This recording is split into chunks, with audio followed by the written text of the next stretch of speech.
Hércules e a túnica devorante de Dejanira. Dejanira ou Djanira, que em grego antigo significa aquela que vence os heróis. Dejanira foi filha de Eneu. Ela casou-se com Heracles, ou Hércules. Eles foram os pais de Ilo, que morreu tentando conquistar o Peloponeso em um combate contra Équimo. Eneu, o pai de Dejanira, foi o lendário rei de Calidão, que se tornou muito solitário após a morte de sua esposa e seu filho Meleagro. Eneu e Ágrio eram filhos de Portaon. Ágrio, vendo que Eneu não tinha filho para herdar seu trono, expulsou-o do reino. Depois da guerra de Troia, Diomedes, filho de Tideu e Deipile, sabendo que seu avô havia sido expulso do reino, uniu-se a Estênelo, filho de Capaneu, lutou com Licopeus, filho de Ágrio, matou-o, e expulsou Ágrio, restaurando o reino a seu avô Eneu. Hércules foi um herói da mitologia grega, nome em latim dado pelos antigos romanos ao filho de Zeus, ou Júpiter. Seu nome significa glória. Ele era um semideus, filho de Zeus e Alcmena, é meio-irmão de Perseu. Reunindo grande força e sagacidade, Hércules foi na mitologia greco-romana o mais célebre de todos os heróis, um símbolo do homem em luta contra os monstros quitônicos. Após esses trabalhos, Hércules empenhou-se em muitos outros trabalhos por sua livre vontade em defesa dos oprimidos. Hércules disputou com Aquiles a posse de Dejanira, filha de Eneu. Essa disputa se deu através de uma sequência de extraordinários feitos, no qual Hércules venceu a todos. Como a princesa preferia Hércules, Aquiles ficou furioso e transformou-se em serpente e investiu contra ele, mas foi repelido. Então transformou-se em touro e o atacou novamente, mas Hércules o enfrentou pela segunda vez, quebrando-lhe os chifres, e então desposou Dejanira. Após desposar Dejanira, tendo de atravessar o rio Eveno, pediu ao centauro Nisso que conduzisse Dejanira em seu dorso, enquanto lhe faria a travessia a nado. No meio do caminho, tendo o centauro Nisso se recordado do pedido de Hera, esposa de Zeus, que odiava Hércules por ser ele o filho bastardo de Zeus, e, também, por ter se lembrado de uma injúria que outrora Hércules lhe fizera, resolveu então raptar Dejanira, a esposa de Hércules. O centauro, com esse intuito, passou a galopar rio acima. Hércules, tendo percebido as suas intenções, aguardou que ele alcançasse terra firme, e então atravessou-lhe o coração com uma de suas flechas envenenadas, que ele havia banhado no sangue de Hidralierna, após cortar suas 9 cabeças.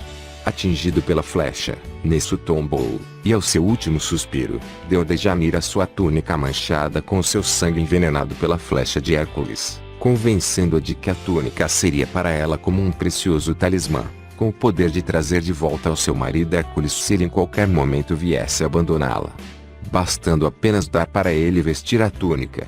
E Dejanira então guardou a túnica para si sem comentar ao seu marido sobre o assunto. Em uma versão dessa história conta que, mais tarde então, Ilo, filho de Hércules e Dejanira, já estava bem crescido, e Hércules lembrou-se de cobrar ao rei Oetos uma promessa antiga que havia feito há muito tempo. O rei discordou da promessa e Hércules resolveu raptar a princesa Loli.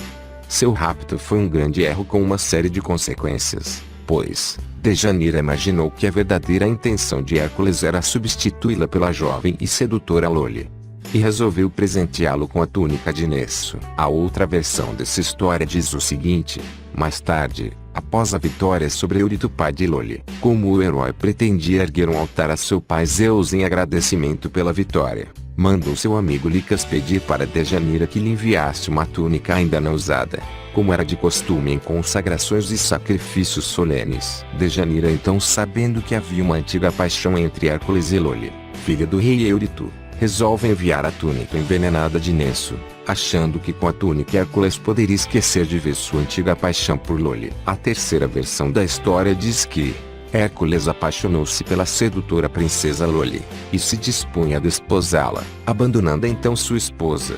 Portanto, Dejanira, cheia do ódio, resolveu dar como presente de núpcias a túnica impregnada do sangue envenenado que recebeu do centauro Nisso. Hércules, ao vestir a túnica envenenada, o veneno infiltrou-se em seu corpo.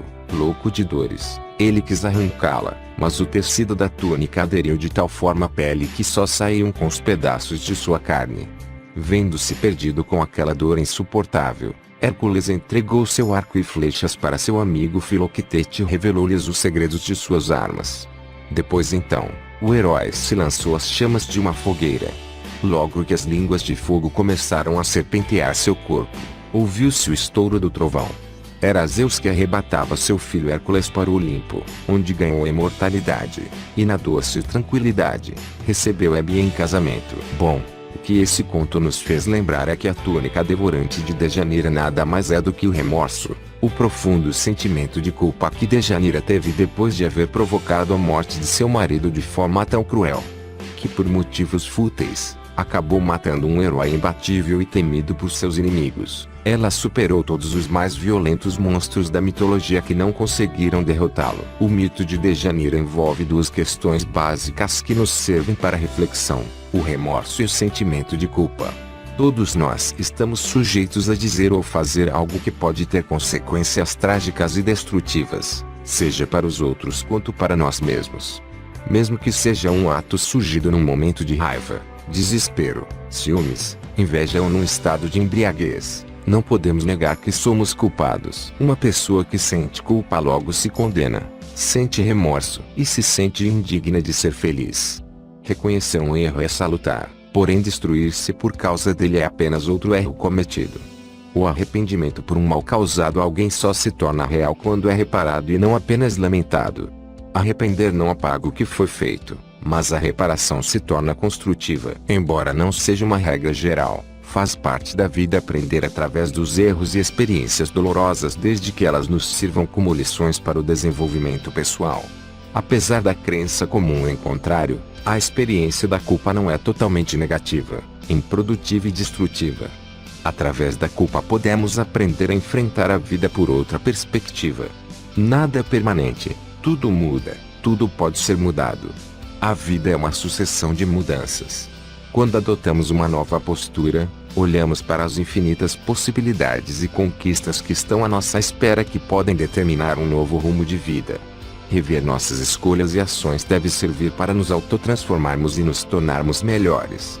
Quando mudamos os nossos pensamentos, mudamos também nosso modo de olhar o mundo e, em consequência, o mundo à nossa volta muda também. Todas as possibilidades já foram criadas e estão presentes em nosso mundo através de uma realidade paralela.